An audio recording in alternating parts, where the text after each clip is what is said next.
नमस्कार, मी डॉक्टर बालाजी बिरादार, मधुमेह तज्ञ, अश्विनी मल्टीस्पेशालिटी हॉस्पिटल उदगीर येथे प्रॅक्टिस करत आहे. तर आज आपण डायबिटिक न्यूट्रिशन म्हणजे काय, कारण आजकाल आपण बघत आहोत मधुमेह हा आजार वाढतच जात आहे आणि हा आजार विशेषतः अगोदर ओल्ड एज मध्ये समजला जायचा की 40च्या पुढचा आजार समजला जायचा, पण आजकाल हा आजार लहान मुलांमध्ये पण वाढत आहे आणि महिलांमध्ये पण वाढत आहे. महिलांमध्ये विशेष करून पीसीओडी, पॉलिसिस्टिक ओव्हरियन डिसीज, आणि मुलांमध्ये ओबेसिटीचं प्रमाण वाढत आहे. तर हे का वाढत आहे, तर कारण इन्सुलिन रेजिस्टन्स जे मूळ कारण असतं टाईप 2 डायबिटीससाठी, तो इन्सुलिन रेजिस्टन्स वाढत आहे, म्हणून डायबिटीसचं प्रमाण वाढत आहे. तर आपण हे डायबिटिक इन्सुलिन रेजिस्टन्स कमी करण्यासाठी जो उपचार असतो आहार, ह्या आहाराला न्यूट्रिशन असं म्हणतात. तर न्यूट्रिशन बद्दल मी तुम्हाला माहिती देणार आहे. न्यूट्रिशन म्हणजे आपल्या अन्नामध्ये जे घटक असतात त्या घटकाचा अभ्यास करणे म्हणजे न्यूट्रिशन. जसं की आपल्या अन्नामध्ये काय घटक असतात, एक असतो मायक्रोन्यूट्रिएंट्स आणि एक असतो मॅक्रोन्यूट्रिएंट्स. मॅक्रोन्यूट्रिएंट्स हे म्हणजे ग्रॅम मध्ये मोजलं जातं आणि मायक्रोन्यूट्रिएंट्स हे मायक्रोग्रॅम मध्ये मोजलं जातं. या मोजण्याच्या ह्याच्यावरूनच कळेल की तुम्हाला कोणते घटक जास्त प्रमाणात लावतात. जे ग्रॅम मध्ये मोजतात ते जास्त प्रमाणात लागतात, तर मॅक्रोन्यूट्रिएंट्स हे जास्त प्रमाणात लागतात. तर मॅक्रोन्यूट्रिएंट्स कोणते कोणते असतात, एक असतं कार्बोहायड्रेट, दुसरं असतं प्रोटीन्स, तिसरं असतं फॅट्स. आणि मिनरल्स, मायक्रोन्यूट्रिएंट्स मध्ये काय येतं, विटॅमिन्स, मिनरल्स, जे की मायक्रोग्रॅम मध्ये लागतं, पण हे खूप गरजेचं असतं, इसेन्शियल असतं. असं नाही की फक्त मॅक्रोन्यूट्रिएंट्सच खाल्लात म्हणजे तुम्ही तंदुरुस्त राहत. तुम्हाला हेल्दी राहायचं असेल तर तुम्हाला विटॅमिन्स पण पाहिजे, मिनरल्स पण पाहिजे, खजिनं पण खायला पाहिजे तुम्ही जेवणामध्ये. अशा प्रकारे आपण आता पाहूया मॅक्रोन्यूट्रिएंट्स. मॅक्रोन्यूट्रिएंट्स मध्ये पहिला घटक येतो कार्बोहायड्रेट. कार्बोहायड्रेट आपल्याला कशासाठी लागतो, तर आपल्या शरीराला जी काही एनर्जी मिळते ती कार्बोहायड्रेट्स पासून मिळते. तर कार्बोहायड्रेट्सचे कोणते प्रकार असतात, एक असतं सिंपल कार्बोहायड्रेट, म्हणजे ज्याचं पचन खूप लवकर होतं आणि त्यापासून लवकर शुगर तयार होते, जसं की साखर आली, गूळ आलं, जाम आलं, हे पदार्थ सिंपल कार्बोहायड्रेट मध्ये येतात.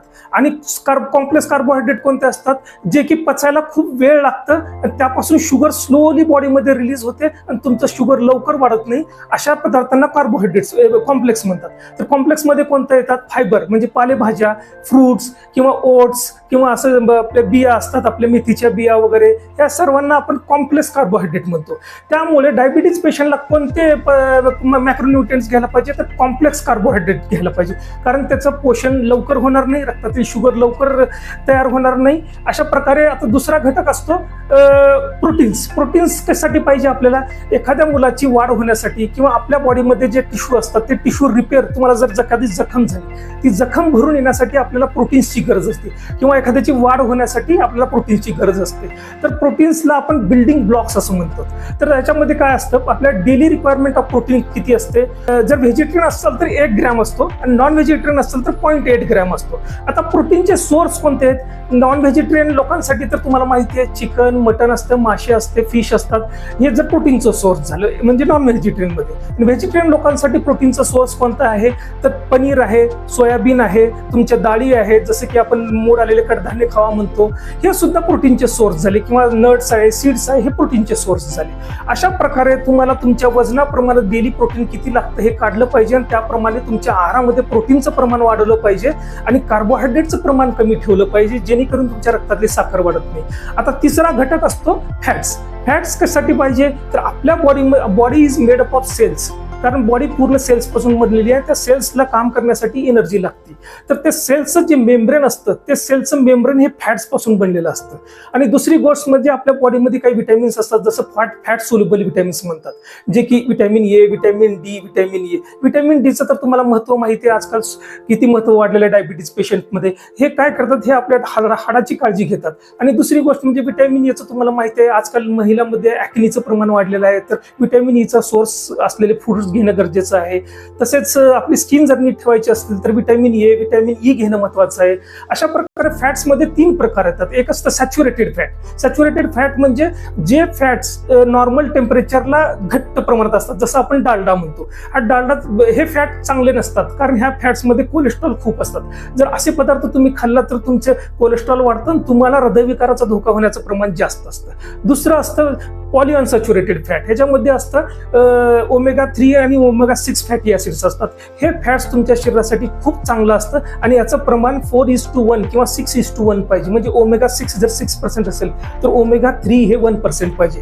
कारण हे इसेन्शियल फॅट्स कशासाठी पाहिजेत, कारण आपण जे फॅट सोल्युबल विटॅमिन्स आता ऐकलं, हे विटॅमिन्स आपल्या शरीरातून जर पोषण व्हायचं असेल तर हे फॅट आपल्याला खायला पाहिजे जेवणामध्ये. तर हे फॅट कशामधून मिळतात आपल्याला, चांगले फॅट्स कशाला हेल्दी फॅट्स म्हणतात. तर त्याला तूप, लोणी, याला आपण चांगले बटर, ह्याला चांगले फॅट्स म्हणतात.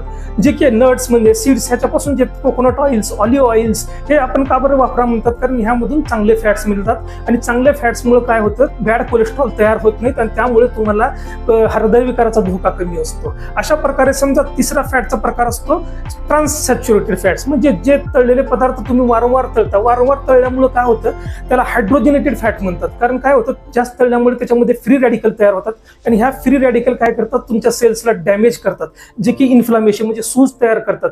म्हणून तुम्हाला मग कॅन्सरचा धोका जास्त असतो किंवा तुम्हाला जाडीपणाचा धोका, ओबेसिटीचं प्रमाण जास्त असतं, डायबिटिक होण्याचं प्रमाण. म्हणून डायबिटीज पेशंटनी तळलेले पदार्थ खाऊ नये, कारण याच्यात सगळ्यात बॅड कोलेस्ट्रॉल, फ्री रॅडिकल्स असतात. त्या अशा प्रकारे झालं हे मॅक्रोन्यूट्रियन्स. आता मायक्रोन्यूट्रियन्स म्हणजे दोन घटक येतात, एक असतं विटॅमिन्स आणि एक असतं मिनरल्स.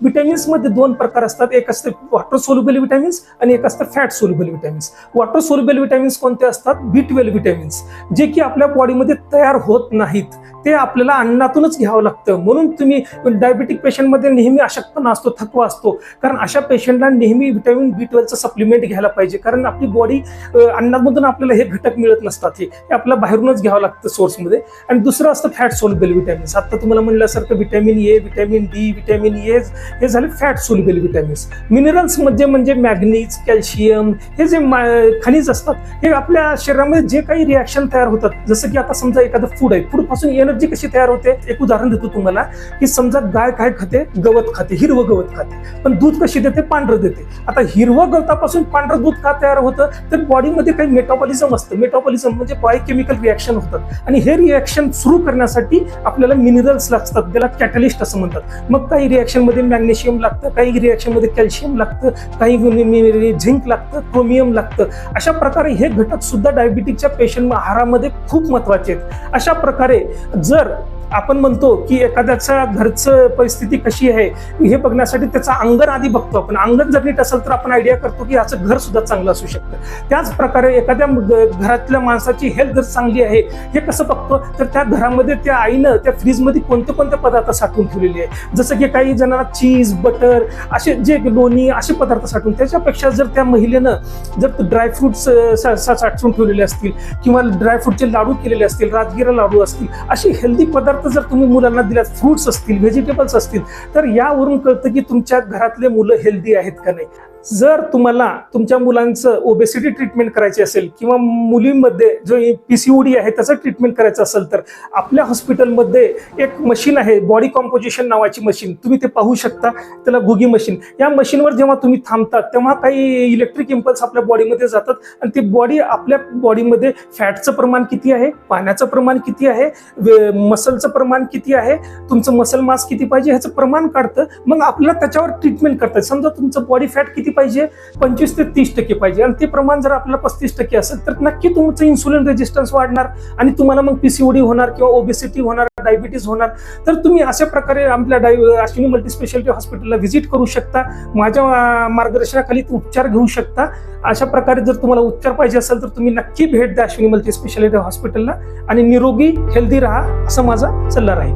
नमस्कार.